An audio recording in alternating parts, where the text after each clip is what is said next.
ఈరోజు గాంధీ భవన్లో PCC president Mahesh Kumar Goud గారిని కలిసి ఎస్సీ వర్గీకరణ అశాస్త్రీయంగా జరగడం వల్ల మాల సామాజిక వర్గం ఏ విధంగా నష్టపోతుందనే అంశం పైన చర్చించడం జరిగింది. ఈ రోస్టర్ పాయింట్లో జరిగిన అన్యాయం మరియు రిజర్వేషన్లో జరిగిన అన్యాయం వల్ల ఏ విధంగా అయితే నష్టపోతున్నాం, విద్యా ఉద్యోగ అవకాశాలలో ప్రమోషన్లలో ఎటువంటి నష్టం జరుగుతుందనే దాని మీద కలిసి వివరిస్తే మా దృష్టికి కూడా ఉన్నది. మేము దీనిపైన కూడా సీఎం దృష్టికి మళ్ళొకసారి తీసుకుపోయి దీనిపై ఒక రివ్యూ మీటింగ్ మళ్ళొకసారి ఏర్పాటు చేస్తామని చెప్పి కూడా మహేష్ కుమార్ గౌడ్ గారు చెప్పడం జరిగింది. దాంతోపాటుగా మేము ఏం చెప్పినామంటే, మీరు ఈ లోకల్ బాడీ ఎలక్షన్ల లోపు ఏదైనా ఒక నిర్ణయం తీసుకోకపోతే మీకు లోకల్ బాడీ ఎలక్షన్లలో మాత్రం మాల సామాజిక వర్గం ఖచ్చితంగా దూరం అవుతుంది, తీవ్ర వ్యతిరేకతను మాత్రం మూడగట్టుకుంటారని చెప్పడంతో నేను ఇదే విషయాన్ని ఈరోజు కానీ ఈ 2-3 రోజులలో సాధ్యమైనంత త్వరగా సీఎం గారితో చర్చిస్తా అని చెప్పి మాట ఇవ్వడం జరిగింది. ఎందుకు మరి మాల సామాజికంలో ఉన్న మంత్రులు కావచ్చు, ఎమ్మెల్యేలు కావచ్చు, మరి దీనిపై ప్రభుత్వం ఎందుకు చెప్పట్లేరు?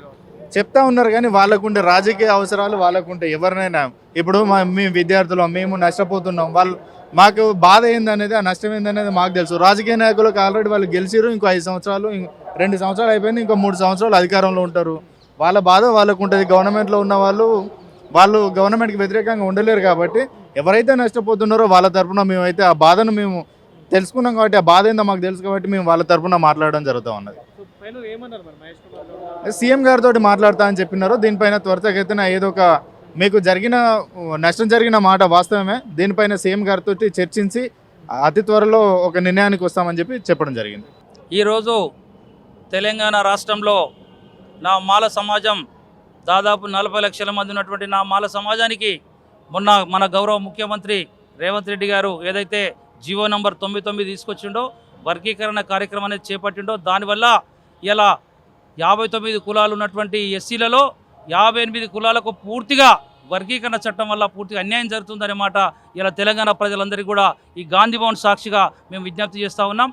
ఇప్పుడే పిసిసి అధ్యక్షులు పెద్దలు మహేష్ కుమార్ గౌడ్ గారికి స్వయంగా కలిసి మా తెలంగాణ రాష్ట్ర మాల సంఘాల జేఏసీ చైర్మన్ భాస్కర్ గారు, అదేవిధంగా మా విద్యార్థి నాయకులు అందరం కూడా కలిసి, అయ్యా మహేష్ కుమార్ గౌడ్ గారు, మొదటి నుంచి మా మాల సమాజం అంతా మీకు కాంగ్రెస్ పార్టీకి మద్దతుగా ఉన్నది, మీరు మమ్మల్ని మొత్తం కూడా తడిబాటతో గొంతుకొచ్చే పద్ధతిలో చేసినారు, ఇది మంచి పద్ధతి కాదు. ముఖ్యంగా నా మాల సమాజానికి ఏదైతే గ్రూప్ 3 కేటాయించినారు, మరి 26 ఉపకులాలను చేసి గ్రూప్ 1, 2 అని 3ని 26 ఉపకులాలను చేర్చినారు. ఈ 26 ఉపకులాలకు పూర్తిగా విద్య కానీ ఉద్యోగాలు కానీ ఎక్కడ కూడా రాలేని పరిస్థితి ఉన్నది. దీనికి అంతటి కూడా రేవంత్ రెడ్డి గారిని ఇలా మొత్తం కూడా ఆయనను తిట్టే కార్యక్రమం అయితే నడుస్తుంది. మాల సమాజం అంతా కూడా వ్యతిరేకంగా ఉన్నమాట వాస్తవం తెలుస్తూ ఉన్నది. కాబట్టి మేము విజ్ఞప్తి చేస్తూ ఉన్నాం, ముఖ్యమంత్రి రేవంత్ రెడ్డి గారు, మీరు మా మాల సమాజం మీద ఏమైనా కక్ష కట్టి ఉన్నారా?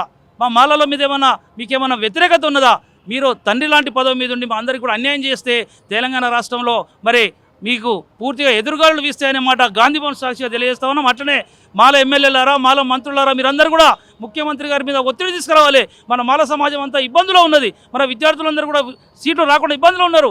మరి అదేవిధంగా విద్యార్థులకు సీట్లు వచ్చే పరిస్థితి లేదు, ఉద్యోగులకు మరి ప్రమోషన్లు వచ్చే పరిస్థితి లేదు. కాబట్టి మేము వెంటనే పిసిసి అధ్యక్షుల వారికి కూడా చెప్తే ఆయన కూడా చెప్పిండు, మీకు అన్యాయం జరిగిన మాట వాస్తవం, తప్పకుండా మేము ఇది ముఖ్యమంత్రి గారి దృష్టికి తీసుకెళ్తామని చెప్పినాం. ఒకవేళ ముఖ్యమంత్రి గారి దృష్టికి తీసుకెళ్ళినా కూడా సాల్వ్ కాకపోతే మరి తెలంగాణ రాష్ట్రం నుండి 40 లక్షల మంది మాలలు అందరూ కూడా రోడ్ల మీదకి వస్తారనే మాట, దీనికి బాధ్యత మొత్తం రేవంత్ రెడ్డి గారు ముఖ్యమంత్రి గారు వహించాలని చెప్పి తెలంగాణ మాల సంఘాల జేఏసీ తరఫున విజ్ఞప్తి చేస్తూ ఉన్నాం. మా సమస్యను సాల్వ్ చేయమని చెప్పి విజ్ఞప్తి చేస్తూ ఉన్నాం. జై హింద్.